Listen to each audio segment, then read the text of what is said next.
Hello, autograph addicts. This is another video we put together because of the success of the exposure we did on the Sophia Loren autographs. So many of those fakes being certified by all the opinion companies. They're live signatures, so they must be real.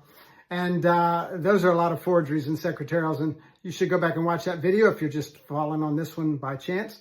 But this one is about Dean Martin, old Dino. Boy, oh boy, one half of Martin and Lewis, and because of that, we're going to do a video next on Jerry Lewis. So consider this part one on Martin and Lewis. We're going to cover Dean Martin. Now, Dean Martin, I personally met many, many times and got his autograph while he was alive.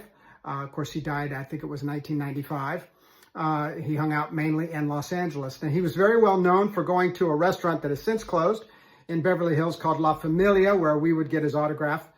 Come up there in a Rolls Royce, and they would deposit him at the front. And sometimes he'd let you sit at the table with him, which he did with me on more than one occasion, and my ex-wife at the time. And lovely man, friendly to everyone.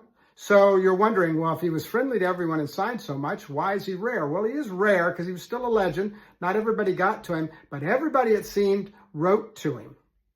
And all those signatures that came in the mail are fake. All of them. All of them. We first exposed this in our Autograph Collector magazine back in the late 90s. Here it is over 25 years later. They're still slabbing them and stickering them like crazy. Let me give you one quick hint before we go into it in any depth. If you see the word always Dean Martin and a date, that's a secretary. An ex-wife, in fact, did a lot of them. He never wrote always, best wishes, to your name rarely, unless you really pushed him. He would just sign Dean Martin, sometimes just D. Martin.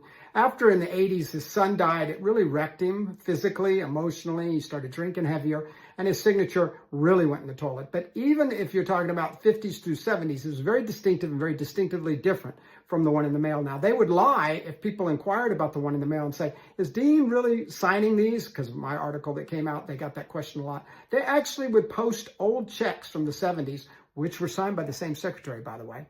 And they would come back and say, see, it matches. He's absolutely signing his mail. They lied. He absolutely did not sign his mail. Not then, not before then, not in the 70s, not ever. Some of the bank checks are signed and completely filled out by him. Some of them are not. So you have to be careful even with a bank check. There was a great deal of these pencil-signed scorecards and receipts from the Thunderbird Casino, where he played golf a lot in Vegas. Those are signed D. Martin pretty much. Those are all authentic as well. And he did sign, we're going to show you some examples here of authentic ones over the years. But I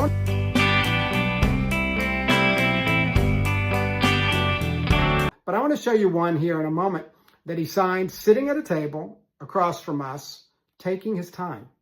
At this point, he was already taking shots of oxygen from an oxygen tank. He was already shaky. And this was over a year before he passed away.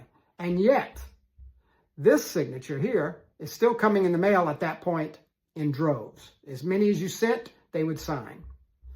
It's shocking what we're going to tell you about Jerry Lewis, too. So watch out. Dean Martin is actually much rarer and should be much more valuable than you think. And you can't rely on the alphabet companies to get it right. They get it wrong all the time.